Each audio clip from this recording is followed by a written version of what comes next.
Dr. Robert Murphy is a professor of infectious diseases at Northwestern University Feinberg School of Medicine. Good morning, doctor. Good morning. Let's break down the number of outbreaks from DuPage County. This is what they did, and I have this on the computer screen here. Yeah. It shows 42% of the outbreaks come from long-term care and assisted living, followed by 16% factory and manufacturing. And you go down and you look at schools, hospitals. Those numbers seem low. And I know you've seen these numbers. What does this tell you?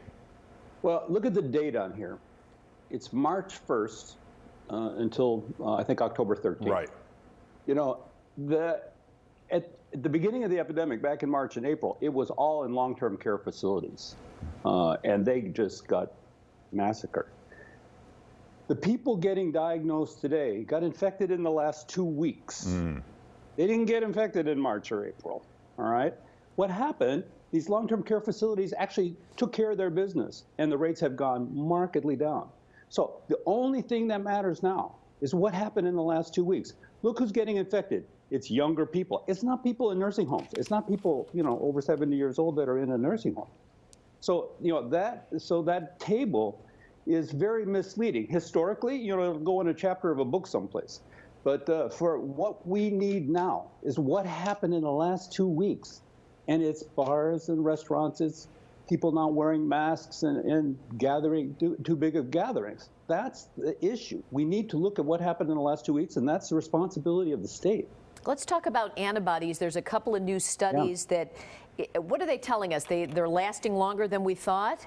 So it has to be the bad cop, good cop question here. So you got the good question today, Robin. That's great.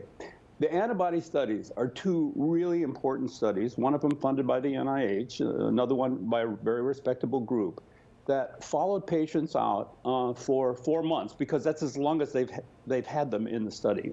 So it can't go more than 4 months. Now you have three types of antibodies: IgM, IgA, IgG.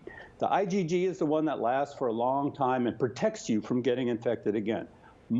Most of the patients, almost all the patients, had IgG at 4 months, and that's just as long as they've been followed. The study continues on. It's very encouraging scientific news that is further evidence that these vaccines and the antibodies that they produce are going to work. Real quick, we talked about all the numbers going up, and so my question is, are hospitals better prepared for a further increase compared to the beginning of all this? Oh, absolutely. The hospitals got pretty quick, pretty savvy about this, after that first epidemic. I mean, they learned their lesson. They're good. And, we are at a rate that's growing in the hospitals. And remember, about a quarter of the patients in the hospital end up in the ICU. That's another bottleneck here. But the hospitals have learned. And I think if the policies in the state tighten up, not shut down, but tighten up, you're going to see, we have to get that increase that we're seeing now up to a crest and start going down again. If you look at that curve that everyone keeps showing, you had the first wave, then you had this little bump, and now you've got this thing that's growing that looks like it's bigger than all of those. We have to get that going down as well, and it is going to be tough. All right, let's get to some viewer questions. When a vaccine comes out, do the other companies stop working on their version? If the one that comes out is only 50% effective, it would be great if they kept doing trials to find an even better one. This author of this question must be a medical person or a scientist. These are really great questions. These companies are not going to stop when one of these vaccines comes out. First of all, one company probably is not going to be able to make enough vaccine. Also, what this person points out, what if the vaccines are going to get approved if they lower the rate by 50%? Okay, you can do a lot better than 50%. Most vaccines work much better than 50%. Flu and in a presumed coronavirus vaccine, no. So yes, no, they are going to continue to go, because there's a difference between the vaccines too. Maybe some will have less side effects. Maybe some don't need a booster. Maybe some are more potent or whatever. Maybe some work better in children or some work better in old people. No. They're going to continue. These things are going to go.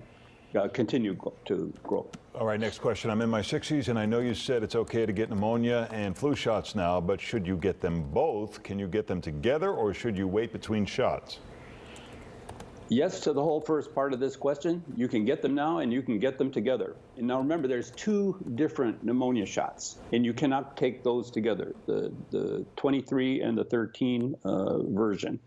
So that's the one little caveat there. You can't give those together, but please go get your flu shot. Get up to date on your pneumonia shot. And if you haven't had the second pneumonia shot, you have to wait 2 months to get that. I'm going to be having major surgery next week. Of course, I'm freaked out about that, but with COVID, I have numerous concerns. What are your thoughts? I think the hospitals are really one of the safest places in the city. They're very careful. If anything happens, everything gets tracked and put in a box. Really, the hospitals are very safe right now. We're not having any big outbreaks in patients, anyway, in hospitals. All right, Doctor, thank you. If you have a question for Dr. Murphy, head to our Morning News Facebook page and post it there. We'll talk to him again tomorrow. Thank you, Doctor. All righty, see you tomorrow. Hey, Morgan.